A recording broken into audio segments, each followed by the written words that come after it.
Open LAPD1 in your image editing software. Import Listnr as a new layer. Delete the face of Listnr.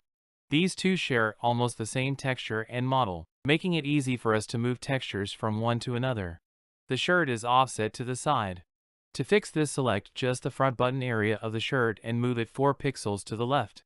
Fill the gap by pulling a bit of your selection over the gap.